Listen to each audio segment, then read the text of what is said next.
Hebreus capítulo 11, versículos 6 e 7. Amém? Sem fé, ninguém pode agradar a Deus, porque quem vai a Ele precisa crer que Ele existe. Pausa. Tem lógica isso, irmão? Claro que tem. Já pensou uma pessoa orando, mas não acredita que Deus existe? Não, está fazendo o quê, irmão? Gastando saliva. Então, porque quem vai a Ele precisa crer que Ele existe.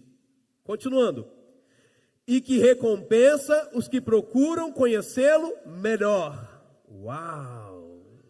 Quem procura conhecer Deus melhor recebe recompensa. Se você está contente com a forma como você conhece Deus, a tua recompensa é pequena. Vamos continuar. 1, 2, 3 e... Foi pela fé que Noé ouviu os avisos de Deus sobre as coisas que iam acontecer e que não podiam ser vistas. Noé obedeceu a Deus e construiu uma barca em que ele e a sua família foram salvos. Assim Noé condenou o mundo e recebeu de Deus a aprovação que vem por meio da fé. Amém? Essa noite, irmãos, eu quero falar com vocês sobre exemplos de uma família que serve a Deus. Sabe, eu não sei você, mas eu acho que eu sou o mais pecador de todos, por isso que eu agia dessa forma. Mas eu acho que você não, você é muito santo, irmão. E eu acho que você não fazia isso. Mas às vezes eu olhava para um pai de alguém e falava assim, eu queria que esse pai fosse meu pai. Às vezes eu olhava para a mãe de alguém e falava assim, poxa, eu queria que ela fosse a minha mãe. Às vezes eu olhava para a família de alguém e pensava assim, eu queria ter nascido nessa família. Mas só eu que pensava assim, irmãos. Vocês nunca pensaram assim, com toda certeza. Não, vocês não. Só eu que padeci. Então, às vezes a gente idealiza algumas famílias, a gente até sonha em pertencer a outras famílias. Ah, não, nós não, só eu, na verdade. E aí a gente olha para um homem e diz, nossa, como seria bom se ele fosse meu pai, olhar para aquela mulher, como seria bom se ela fosse minha mãe, ou então, como seria bom se esse menino fosse meu filho? E aí vem as irmãs abençoadas e dizem, como seria bom se essa menina fosse minha nora? Né? Olha só, como seria bom se esse menino fosse meu genro? E a gente começa idealizando. Só que, irmãos, quando a gente faz isso, a gente está contribuindo para mais problema na nossa família. Por quê? Porque fica o ideal na nossa cabeça de um modelo. E quando a gente olha para o real que a gente tem em casa, a gente diz assim, nossa, esse pai é assim, essa mãe é assim, esse marido é desse jeito, essa esposa é desse jeito. Porque a gente está com o ideal. Mas quando eu olho lá para o vizinho, e como eu sempre digo, a grama do vizinho é sempre verdinha e fresquinha até o dia que você descobre que é de plástico, que é grama sintética. Aliás, irmãos, eu quero falar com os homens aqui de plantão. Na minha época, irmão, parquinho de diversão tinha terra, tinha areia para a gente cair e ralar o joelho. E os parquinhos hoje é tudo fofinho. Tudo fofinho. Na minha época, irmão, a gente jogava bola de gude, ou baleba, como a gente chamava, boleba, não sei como é que vocês chamam aqui, a gente jogava no chão, e quando a gente fazia, rasgava a mão toda no chão.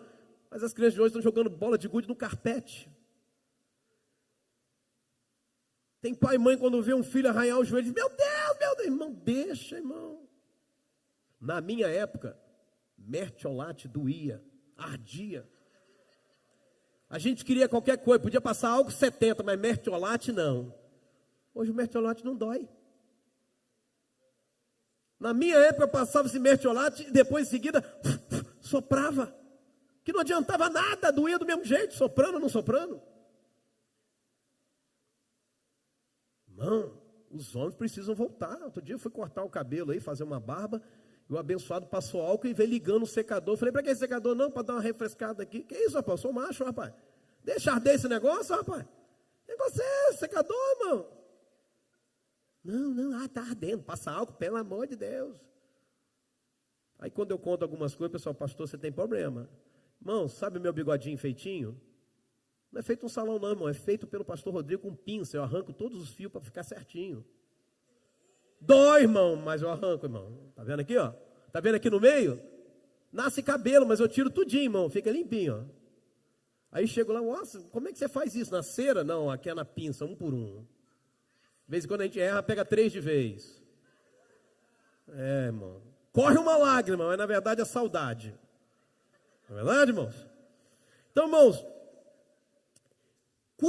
quantas vezes, irmão, a gente vai idealizando e vai se piorando ainda mais a situação da nossa família, porque a gente está olhando para uma coisa que na aparência é bonitinho. Na aparência é bonitinho, mas na realidade é outra, irmão. Deixa eu te dar um conselho de quem ama. Está vendo esse casalzinho bonito, com essas crianças aqui, tá sorrindo aí do seu lado? Dá uma olhada para o lado. Está cheio de problema também. Está cheio de problema. Irmão, grande parte já foi no gabinete do pastor para pedir ajuda, irmão. E quando não vai no gabinete, aí tem gente que fala assim, eu nunca fui no gabinete do pastor. Claro, o pastor foi na casa dessa pessoa várias vezes. Não muda nada, irmão. Mas o que eu estou falando é que todo mundo tem luta, todo mundo tem problema.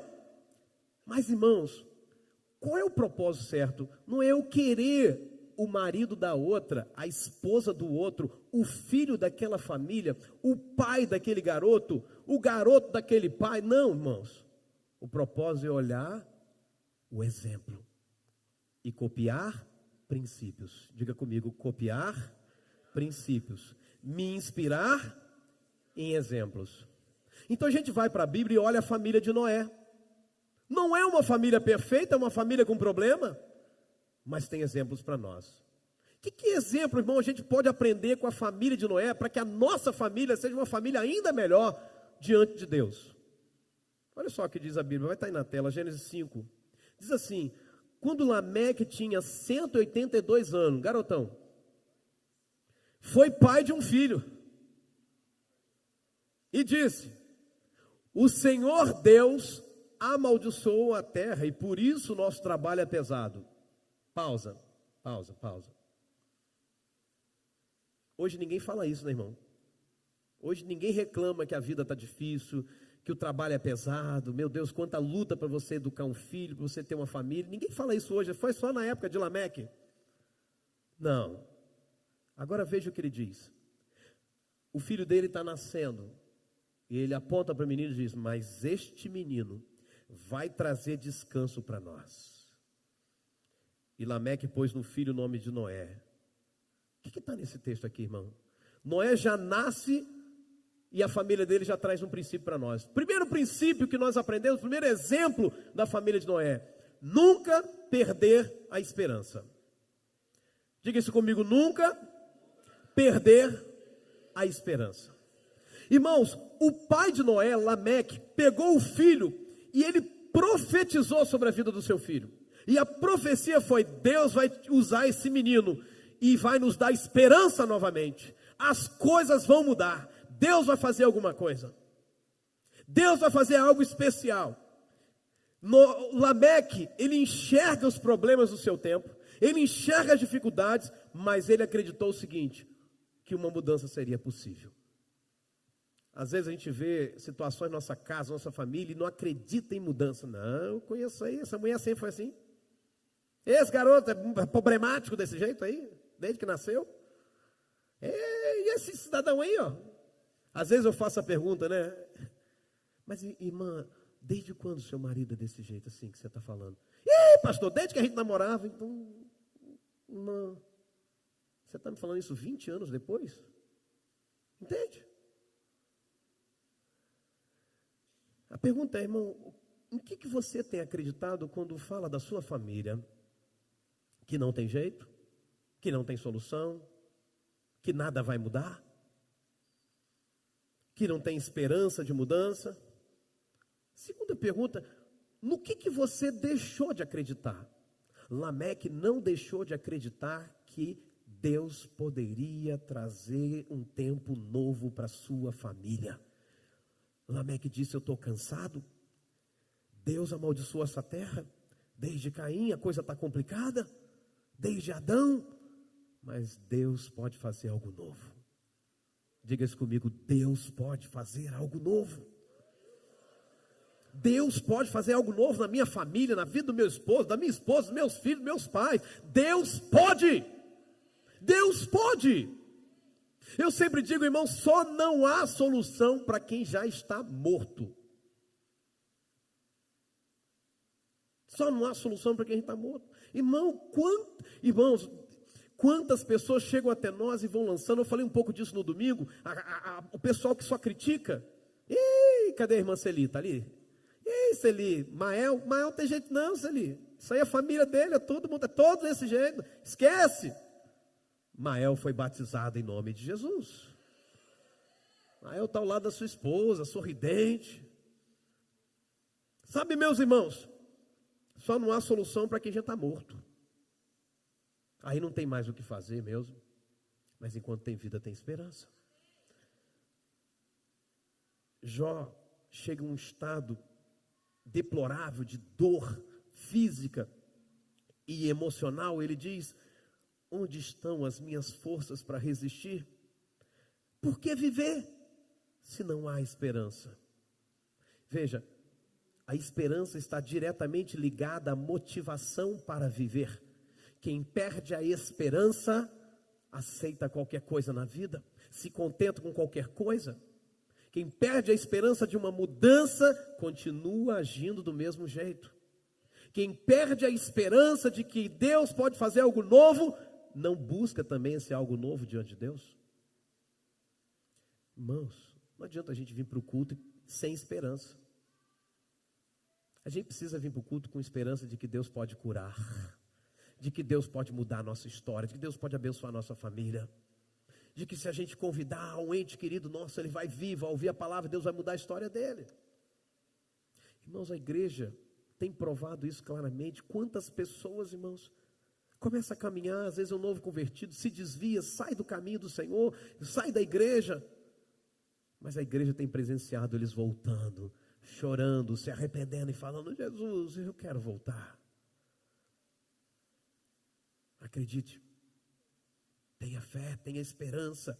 O salmista, irmão, ele nos enche de motivação quando ele diz: eu creio. Diga isso comigo: eu creio. Diga: eu creio. Diga de novo: eu creio que eu verei a bondade do Senhor na terra dos viventes.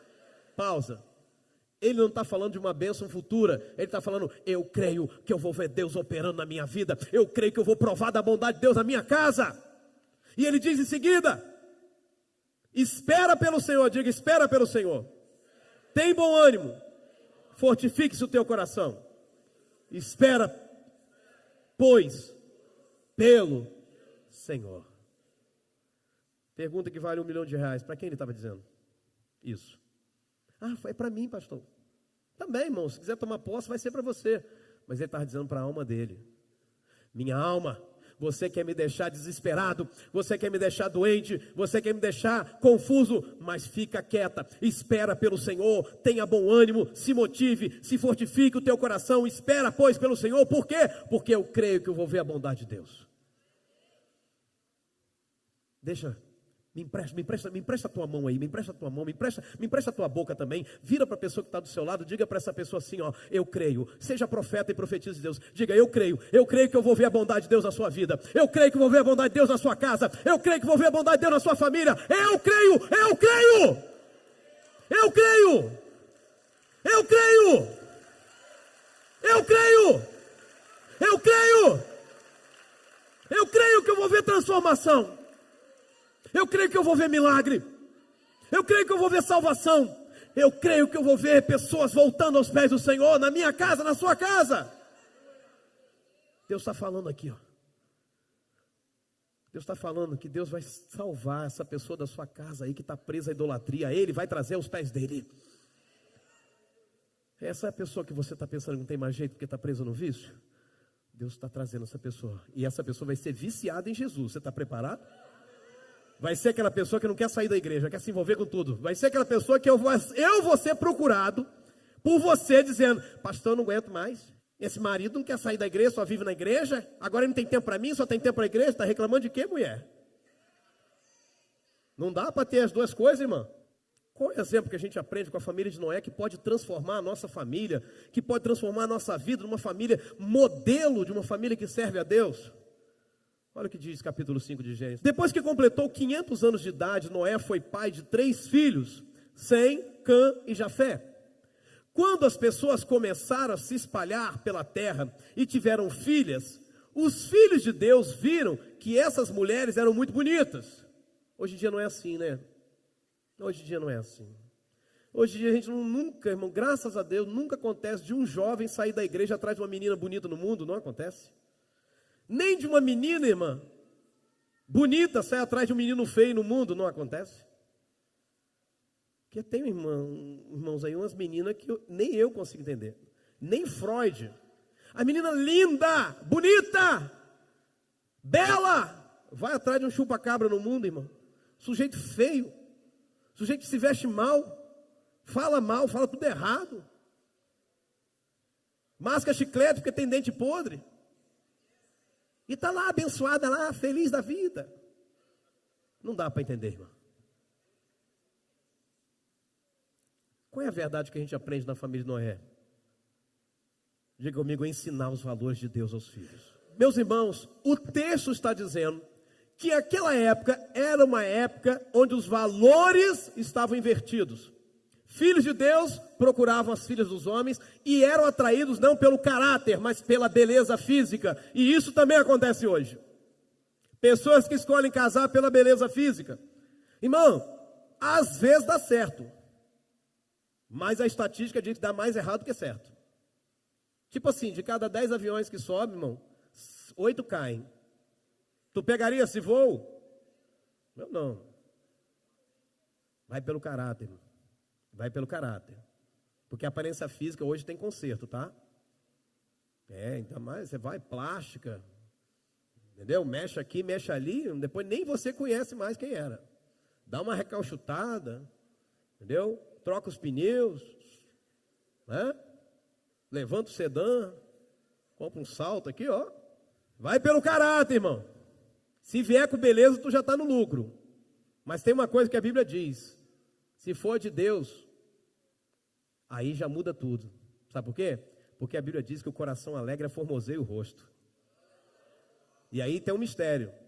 Se essa pessoa largar Jesus, vai ficar feia, feia que vai dar dó. Então é melhor ficar com Jesus. Amém ou não amém? Então, irmã, exija isso do seu namorado. Você quer namorar? Não, se você largar Jesus, eu te largo também. Tu vai ficar feio. Tá? Diferente da prática da época, irmão, que todo mundo ia atrás da beleza física, os filhos de Noé, presta atenção, a Bíblia diz aqui que nós lemos, diz o seguinte, que eles escolhiam as que eles quiseram. Irmão, o negócio perdeu o padrão. Um vinha, puxava uma, puxava outra, com 3 mulheres, com 4 mulheres. A Bíblia fala de Lameque que tinha 2 mulheres. Foi o primeiro cara na Bíblia que tinha 2 mulheres. Lameque mesmo, o nome dele, né? Que vinha da descendência de Caim. Não o Lameque pai de Noé, era outro Lameque. E aí veja, o primeiro cidadão na Bíblia a ter 2 mulheres. Ele vai corrompendo o padrão e agora no texto diz que eles pegavam o que eles queriam. Mas os filhos de Noé, a Bíblia diz que cada um só tinha uma esposa. Padrão de Deus. Adão só teve uma esposa. E o negócio está tão complicado que eu tenho que falar, ele não teve esposo, tá, gente? Ele só teve uma esposa. Tem que explicar, porque o negócio hoje está complicado. Né? Então, veja, eles possuíram apenas uma única esposa, os filhos de Noé, e onde eles aprenderam isso? Com o pai deles.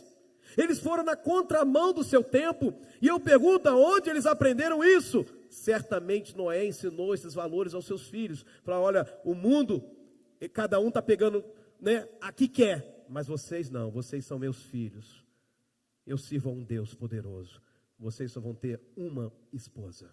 Porque esse é o padrão de Deus. Mas papai, o mundo está todo... o meu amigo tem 3. Eu sei, mas você não é seu amigo. Mas papai, todo mundo está fazendo. Eu sei, mas você não é todo mundo.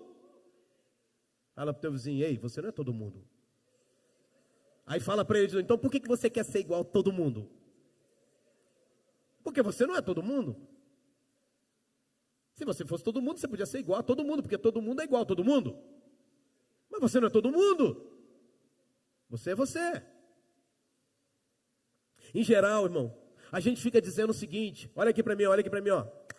Em geral a gente fica dizendo o seguinte, pastor, Está muito complicado. Criar filhos nos dias de hoje é muito complicado. Criar filhos de hoje, irmão, deixa eu dar um recado do coração. Recado de quem ama. Criar filhos em qualquer época é difícil. Pergunta para os teus pais, foi fácil criar você? Foi difícil, irmão. Foi difícil. Pergunta aí para a pessoa que está falando, é fácil criar filho em qualquer época? Nada, irmão. Sempre é difícil. A gente conhece a história de família que pegava carne e botava na boca 8 filhos. Botava na boca do primeiro. Mas tinha uma corda, puxava de volta. Mastiga e puxa de volta. Segundo, até chegar no último. E mastigava.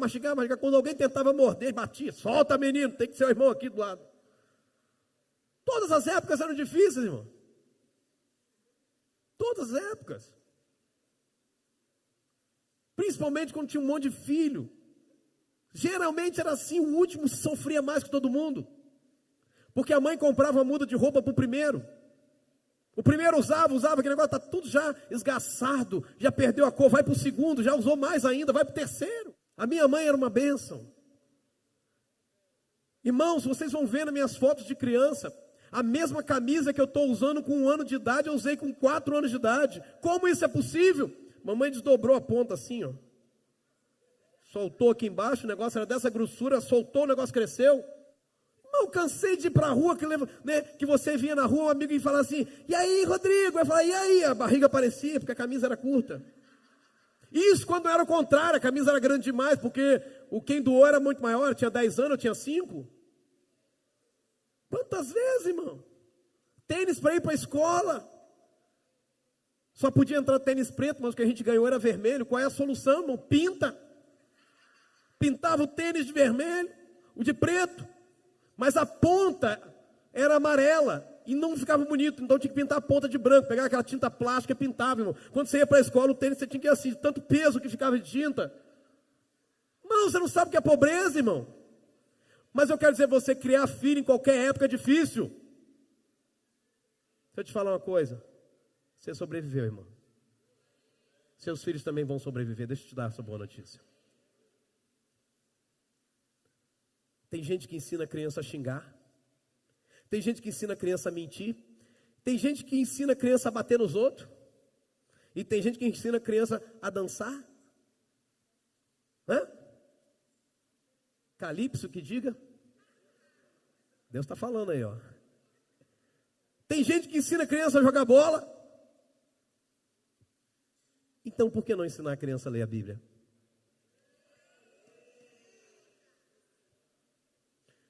Você ensina? Asaf, todo dia, a Bíblia dele é por dia. Cada dia tem uma leitura, todo dia ele fala. Às vezes eu esqueço, irmão, porque eu sou ser humano, irmão. Chega um bagaço em casa, me joga no sofá igual um repolho. Agora a esposa comprou um sofá daquele que você faz assim. Aí ele estica, aí você fica deitado. Irmão, aquilo é uma benção, irmão. Aquilo foi feito do céu, só pode. Materializou na terra, aí tu fica lá deitado igual um repolho. Essa chega, papai, vem ler a Bíblia. Aí ele abre no dia certo, ele quer que lê tudo direitinho para ele, irmão. Ele está lendo todo dia, lê a Bíblia. Então se eu não ler, eu estou enrolado, porque eu vou ler junto com ele. Então todo dia eu estou lendo a Bíblia agora, irmão. Não tem como escapar disso. A Bíblia diz assim, ensina a criança no caminho em que deve andar. Aqui eu quero te ajudar com uma coisa. Os psicólogos concordam comigo, tá? Naquilo que eu vou dizer agora. Pastor, que pretensão da sua parte. Não, eles concordam com o que eu vou dizer, sabe por quê? Porque eles concordam com aquilo que a Bíblia diz. Então, só estou repetindo o que a Bíblia diz. Ensina a criança no caminho que deve. Aqui já tem uma lição para nós. Teu filho não sabe como andar. Teu filho não sabe em que caminho ele deve andar. Quem tem que ensinar onde ele deve andar somos nós. Pastor, não entendo o meu filho, a natureza dele. Ele vai para onde ele quiser, porque ele não sabe para onde ele deve andar. Quem deve ensinar onde a criança deve andar somos nós. Ele dizer, meu filho, não é por aí, é por aqui. Criança não nasce pronta, irmão. Em termos de valores. Então é normal que o meu filho faça uma vez. É normal que o meu filho diga assim, igual o Itai uma vez ficou nervoso e fez assim, eu não sei onde é que ele aprendeu, ele aprendeu com alguma criança, porque a gente não brinca assim em casa, mas ele ficou chateado comigo, com a pastora, virou e fez assim, pou, pou, eu falei, o quê? Pou, pou, eu falei, tu não é Bolsonaro, rapaz, nunca mais faz isso para papai. Agora tem pai que diz, ai, que engraçadinho, ele fez poupom. Ele fez poupom porque ele estava com a mão e com o dedo. Imagina se ele tivesse com a arma. Vai esperar ele virar adolescente e fazer poupom com a arma.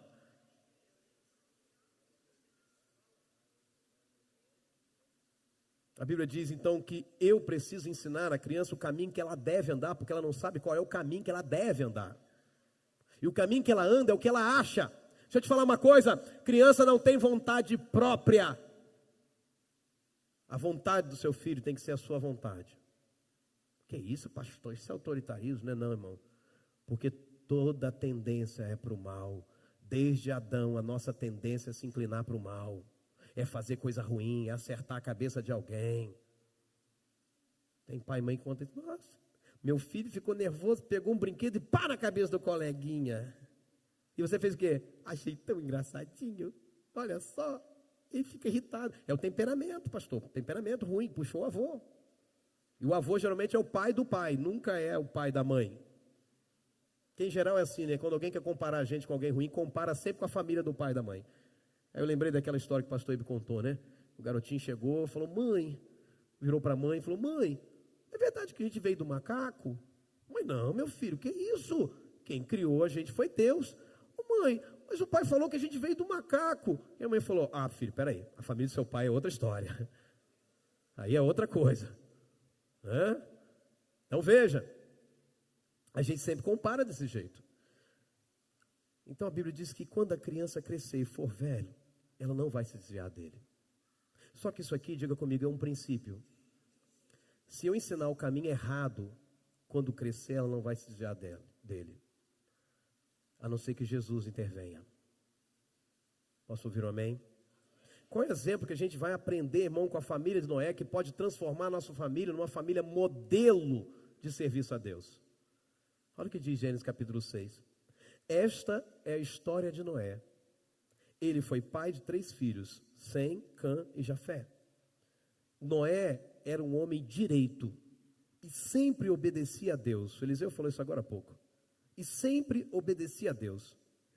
Agora presta atenção nisso aqui, irmão. Entre os homens do seu tempo, Noé vivia em comunhão com Deus. Diferente, ele se destacava. Qual é o segredo aqui, irmão? Outro exemplo que eu aprendo Noé é testemunhar do meu relacionamento com Deus. Deixa eu falar um negócio aqui, irmão. Noé não era um crente agente secreto. Sabe aquela coisa, que a pessoa trabalha 10 anos na empresa, quando está saindo, diz, ué, aí fala assim, ó, Deus abençoe vocês, que a bênção de Deus esteja aí. Aí o outro fala assim, ué, você é crente? Sou. Ué, como é que eu nunca soube, 10 anos trabalhando comigo, nunca soube que você era crente? Irmão, os teus vizinhos sabem que você é crente? Não, pastor, eu sou uma pessoa, sabe, muito recatada, assim. Porque nós sabemos que os nossos vizinhos não são. Pelo quê? Pelo testemunho. Pelo tipo de música que eles ouvem. Pela forma como se vestem. Pela forma como tratam a própria família.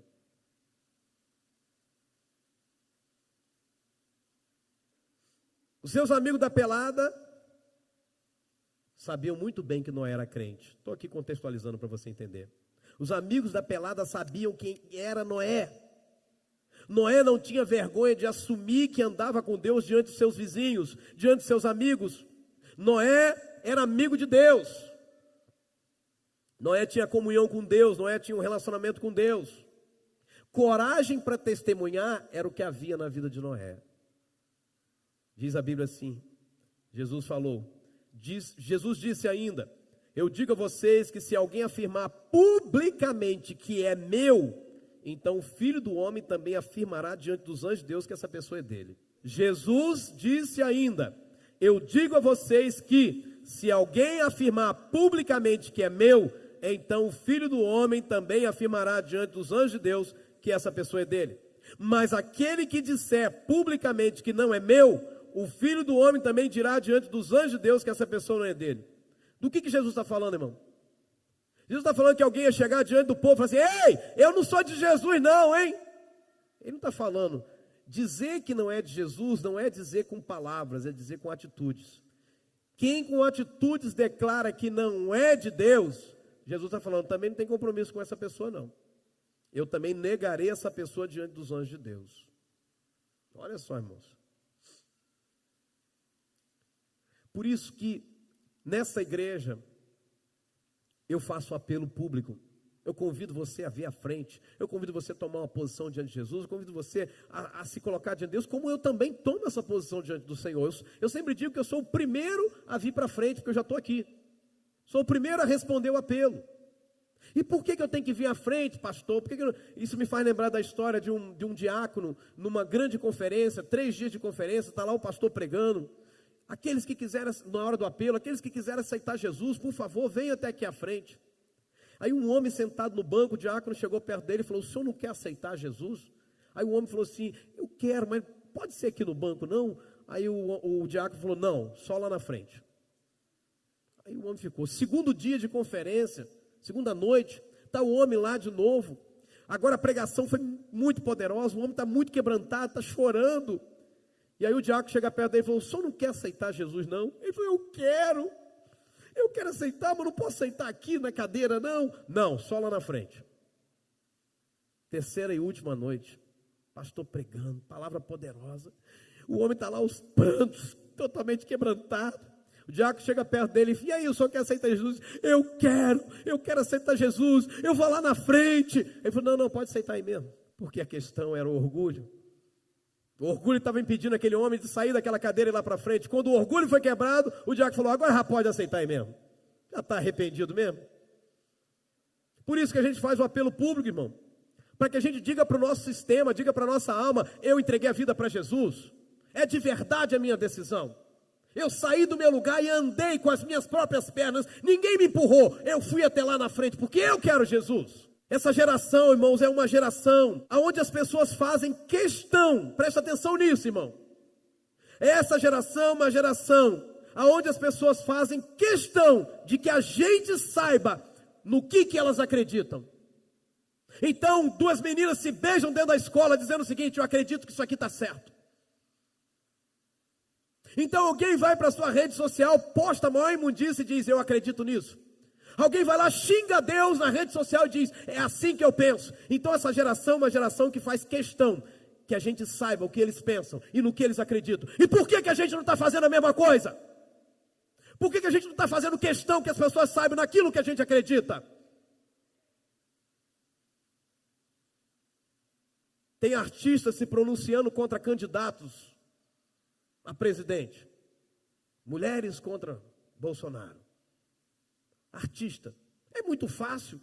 Alguém mora em Nova York, vive em Nova York, está lá, curtindo, e fala que é contra Bolsonaro no Brasil, faz nada pelo país, não cuidou do país, não investe no país, não gasta 1 centavo no país. É óbvio. Entram jogadores no estádio, Lula livre. Ninguém fala nada. Vai lá o Felipe Melo, faz um gol e oferece para o Bolsonaro. Não, agora vamos estudar o caso dele, porque talvez vai ter que entrar em disciplina. Dá para ver que esse lugar tem 2 pesos e 2 medidas, irmão. Se você não acordou ainda, nós estamos vivendo um comunismo enrustido. Uma democracia de fachada, onde só um lado é favorecido. Essa é a geração de hoje, a geração que faz questão que a gente saiba no que eles pensam e naquilo que eles acreditam. E nós como igreja, irmãos, estamos ficando calados. Como família, nós precisamos dizer, a minha família é crente.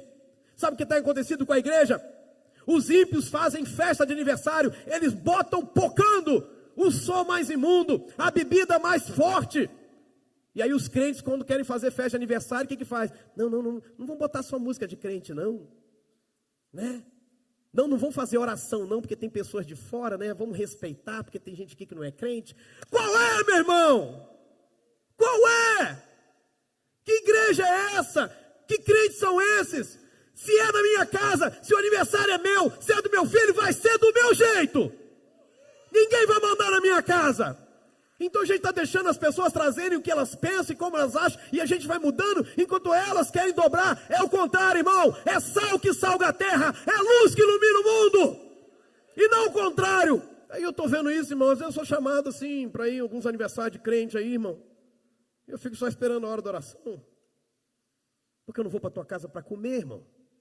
Cultura casa para trazer Deus, a presença de Deus, representar Deus na sua casa.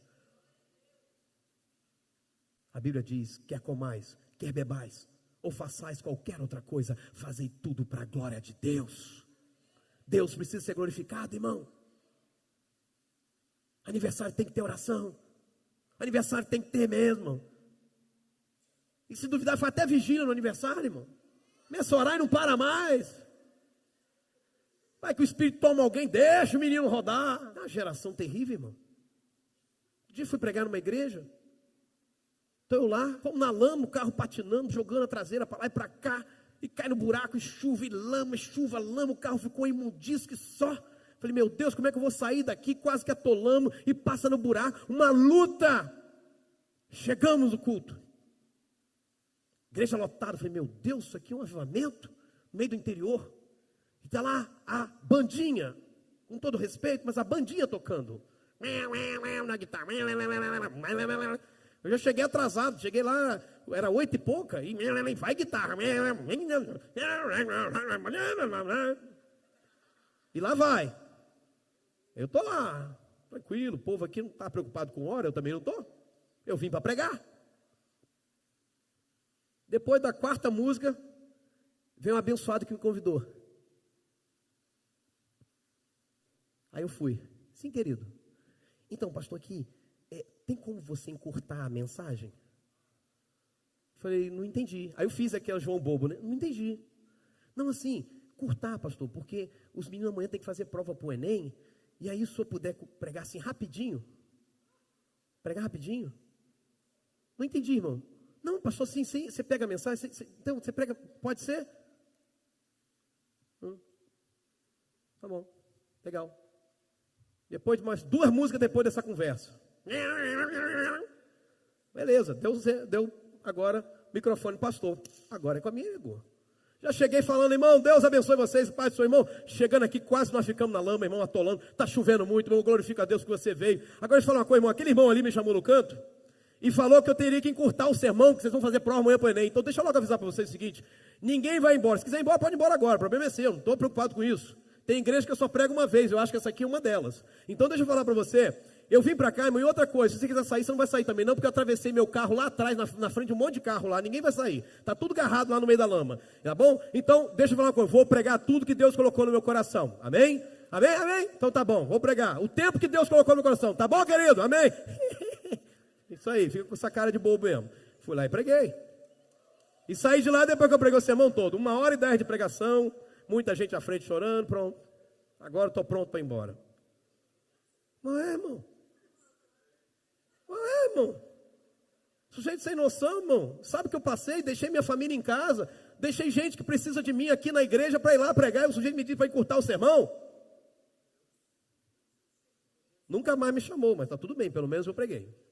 Irmão, as pessoas estão se pronunciando contra... As pessoas estão se pronunciando com o ateísmo delas. Elas falam que elas não creem em Deus, elas xingam Jesus. Por que a gente como crente vai ficar calado? Por que a gente como crente vai ficar calado? Eu não, pastor, se eu falar que volta e Bolsonaro vão me bater. Bate em mim, irmão, bate.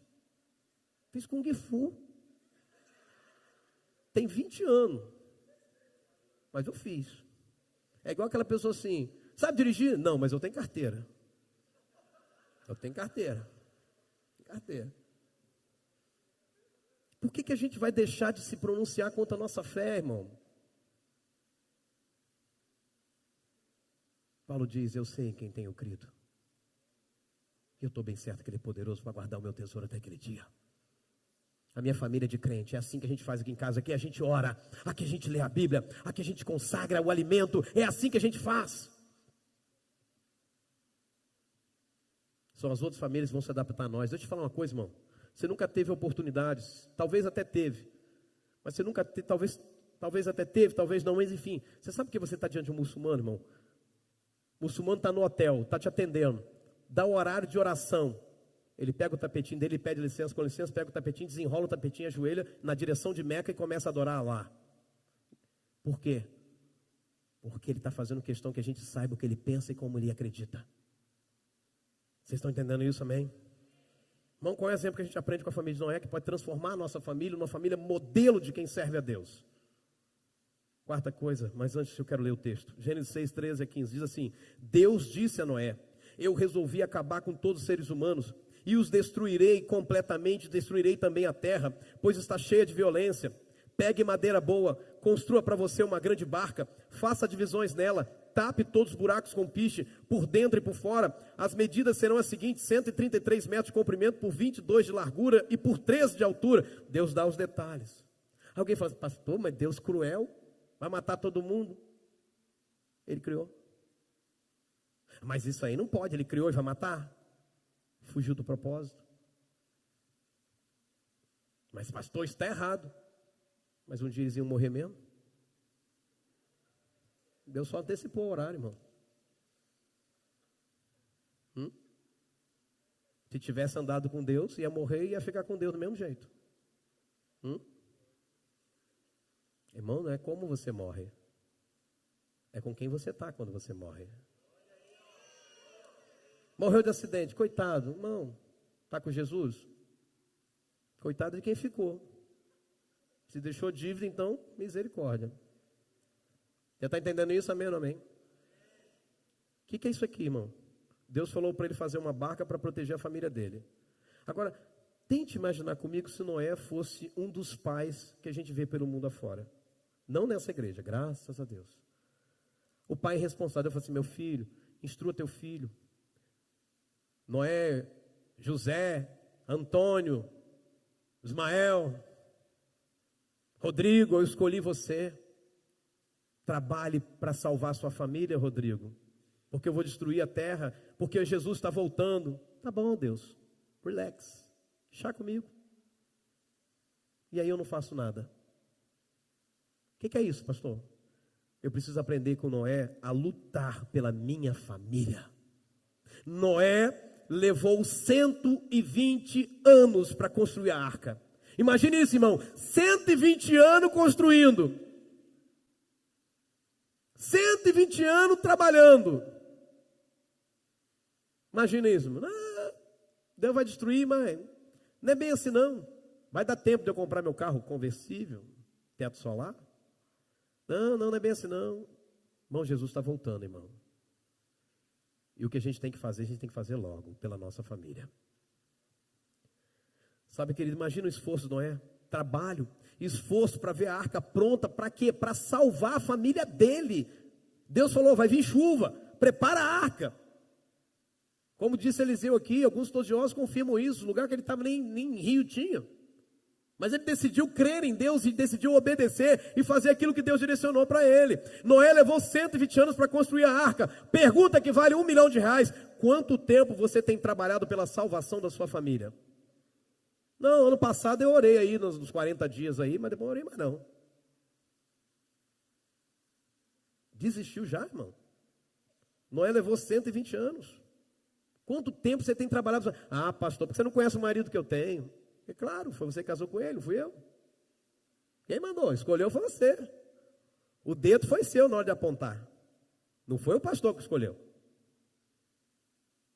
Olha uma frase aí para você guardar no seu coração.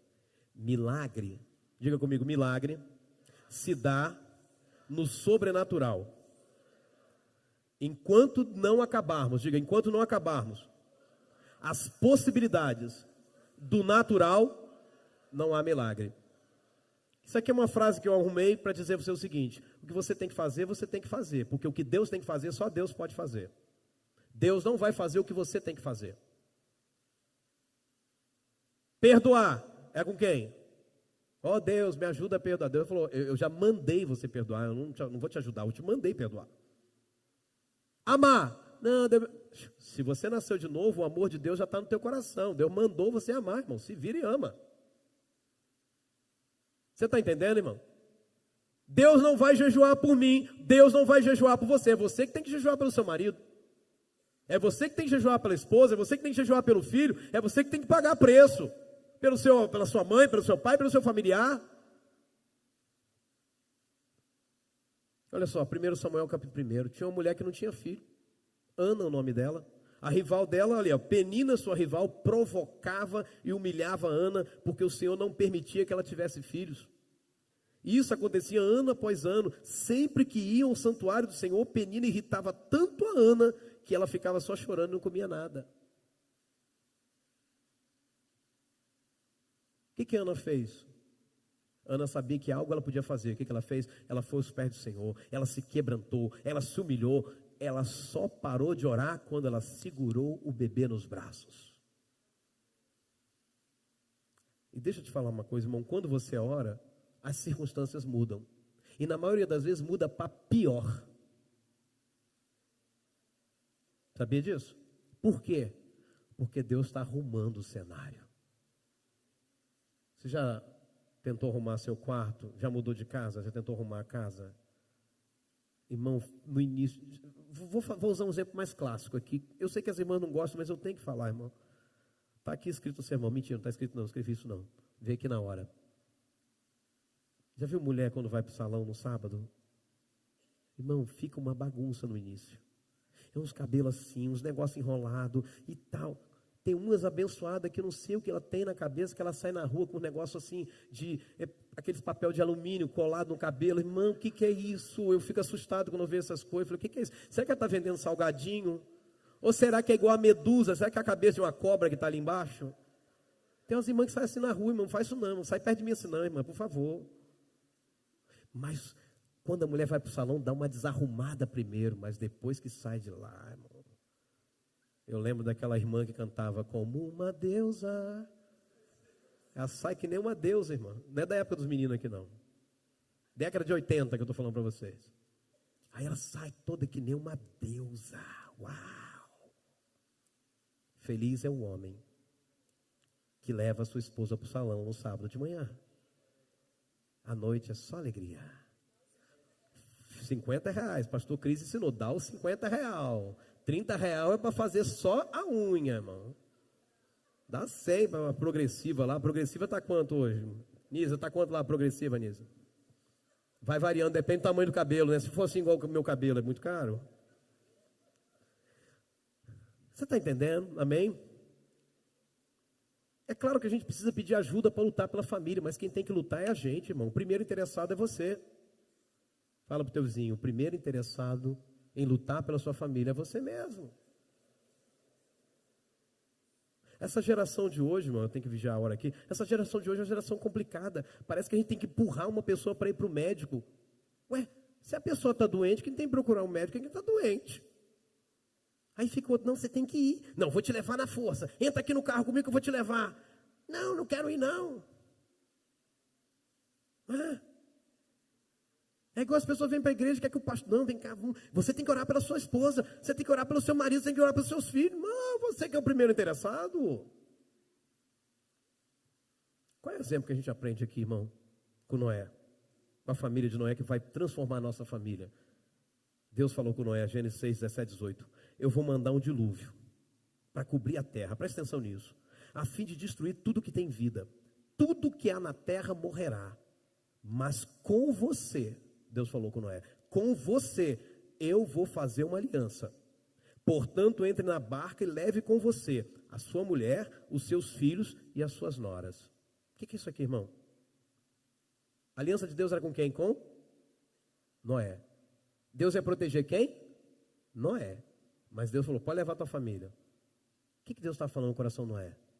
Diga comigo, crer que Deus quer salvar toda a minha família. Não, você não entendeu. Diga comigo, eu preciso crer que Deus quer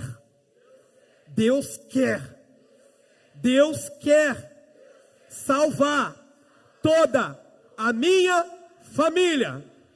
O problema é que eu tenho gente na igreja que não acredita nisso. Deus quer salvar a sua família. Deus quer. Por que você fala isso, pastor? Com que base você fala isso? Com a Bíblia. No projeto de Deus para a vida de Noé, Deus resolveu salvar toda a casa de Noé. A aliança de Deus era com Noé, mas Deus resolveu salvar toda a família de Noé. Creia nisso, ande com o Senhor Deus. Ele fez uma aliança com você. Só que nessa aliança que ele fez com você, ele resolveu estender essa aliança para toda a sua família. Para aquele cunhado complicado, para aquela prima atrapalhada, para aquele tio desgovernado da vida. Deus estendeu essa aliança para toda a sua família, para toda a sua casa. Aprenda o seguinte, diga comigo: a salvação da minha família passa por mim, começa comigo, mas não para em mim. Estava Paulo e Silas lá, meia-noite, cantando louvores a Deus, terremoto, carcereiro desesperado, prisões se abrindo, o carcereiro cai no chão. Vem Paulo e está lá o carcereiro: senhores, o que eu devo fazer para eu ser salvo? Paulo diz: crê no Senhor Jesus Cristo, será salvo tu e tua casa. Tu e tua casa. Diga, aponta para alguém aí: tu e tua casa. Fala para ele: tu primeiro, tua casa depois. Deus quer começar com você. Deixa eu te falar uma coisa, irmão. Quando o carcereiro, olha aqui para mim, irmão, revelação. Quando o carcereiro tomou posse dessa promessa: crê no Senhor Jesus Cristo, será salvo tu e tua casa. Entra comigo no clima, irmão, entra no clima. O carcereiro está lá, desesperado, pensou que todo mundo tinha fugido. Paulo chega e diz assim: crê no Senhor Jesus Cristo, será salvo tu e tua casa. Em geral, sabe o que a gente faz? Graças a Deus que eu estou salvo. Ainda bem. Só que a promessa não foi só para ele. Vamos ver o que o carcereiro fez? Vamos ver. Ao tomar posse da promessa, a primeira coisa que o carcereiro fez foi levar Paulo e Silas para sua casa. Olha o que a Bíblia diz: e lhe pregaram, Paulo e Silas pregaram para ele a palavra de Deus, mas também pregou para todos da sua casa. Aí, pera aí, irmão, antes de entrar no mundo do paranoia, olha para cá, tira da tela, por favor, irmã, tira da tela, corta para mim. Isso, pode deixar aí, deixa aí, pronto. Pastor, mas como assim? O carcereiro está na prisão e levou para a casa dele. Deixa eu te ajudar com uma coisa, irmão. É porque a casa do carcereiro ficava ali, pertinho da prisão, dentro até muitas vezes, num local à parte, entendeu? Porque você pensa assim, saíram dali, saíram pela rua pregando, porque geralmente as prisões no Brasil são fora da cidade, é um local destacado. Não, só que a casa do carcereiro era ali, ele tinha que tomar conta de todo mundo. Então ele só atravessou para o outro lado e a casa dele estava lá. Amém? Volta para o mundo aqui, irmão. Então naquela mesma hora da noite, cuidando deles, o carcereiro lavou-lhes os vergões dos açoites. A seguir foi ele batizado e todos os seus. Então, levando-os para a sua própria casa, lhe pôs à mesa, e com todos os seus familiares manifestava grande alegria por terem, plural, crido em Deus. Quando Paulo falou: crê no Senhor Jesus Cristo, será salvo tu e tua casa. Então eu creio, vem aqui para minha casa também. Você está entendendo isso? Entra na minha casa, entra na minha vida, mexe com minha estrutura, sara todas as feridas, me ensina a ter santidade, quero amar somente a ti, porque o Senhor é meu bem maior, faz um milagre em mim. Entra na minha casa. Você já chamou Jesus para entrar na sua casa? Ou você quer obrigar o seu familiar? São duas coisas diferentes. Convidar é abrir espaço. Nós podemos ver isso, por exemplo, irmão, na vida de Davi. Davi recebe uma promessa de Deus, ele faz uma oração em 2 Samuel capítulo 7, olha para cá, eu já estou terminando. E ele diz: e agora, ó Senhor, nosso Deus, confirma a promessa que fizeste a meu respeito e a respeito da minha família, e cumpre o que disseste que ia acontecer. O que Deus prometeu para Davi? Davi, eu vou fazer com que toda a sua descendência seja uma descendência de reis. Aí Davi cai logo de joelho: então Senhor, cumpra essa promessa, eu quero que os meus filhos todos sejam reis. Toda a minha descendência, netos, bisnetos, e toda a descendência de Davi foi rei, inclusive Jesus, que não só foi rei, mas foi rei dos reis. Tá, ele recebeu a promessa, que a descendência dele seria descendência de reis. Amém? Pronto, ficou tudo bem, todos viraram reis tranquilamente, amém? Amém coisa nenhuma, irmão. Amém coisíssima nenhuma. Deixa eu te mostrar uma coisa. Um belo dia, Davi está num povoado, junto com seus amigos soldados. Está lá sua esposa, está lá seus filhos, os filhos que Deus prometeu que seriam reis. Presta atenção aqui, irmão, porque aqui termina o sermão, para mudar a tua vida. Estava lá Davi, com a sua esposa e com seus filhos, os filhos que Deus prometeu que seriam reis. O que aconteceu? O inimigo, os amalequitas, entraram naquela cidade, queimaram tudo, e levaram os filhos de Davi, e levaram a esposa de Davi. O que é que Davi fez? Tem muito crente, irmão, que quando vê o inimigo entrar na sua casa, senta e chora. Davi não. Davi falou: Deus, como é que eu faço para achar esses daí? Davi se levantou, foi atrás dos amalequitas, liquidou com eles, matou, botou para correr outros, e trouxe de volta os seus filhos, a sua esposa, e os filhos dos soldados, e as esposas dos soldados. Davi lutou pela família, porque Davi tinha uma promessa. Deus falou que os filhos dele seriam reis, então o inimigo não vai levar aquilo que Deus prometeu. Seu filho está na droga hoje, mas essa não é a promessa de Deus. Teu marido não crê em Deus, mas essa não é a promessa de Deus. Então para de aceitar as ordens do inimigo e faz com que a promessa de Deus se cumpra na sua casa. Para de aceitar com facilidades. Quando Deus faz uma promessa, irmão, não significa que tudo vai funcionar perfeitamente bem. Lutas virão no caminho. E cabe a mim a você crer na promessa e trabalhar para que a promessa se cumpra.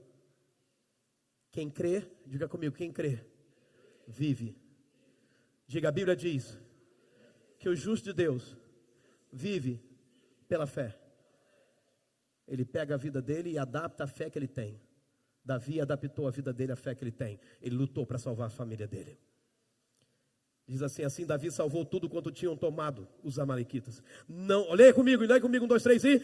Não lhes faltou coisa alguma, nem pequena, nem grande, nem os filhos, nem as filhas, nem o despojo, nada do que lhes haviam tomado. Tudo Davi tornou a trazer. Deus guerreia as nossas guerras, mas quem pega na espada somos nós. Deus garante a vitória, mas quem tem que lutar somos nós. Você está entendendo isso?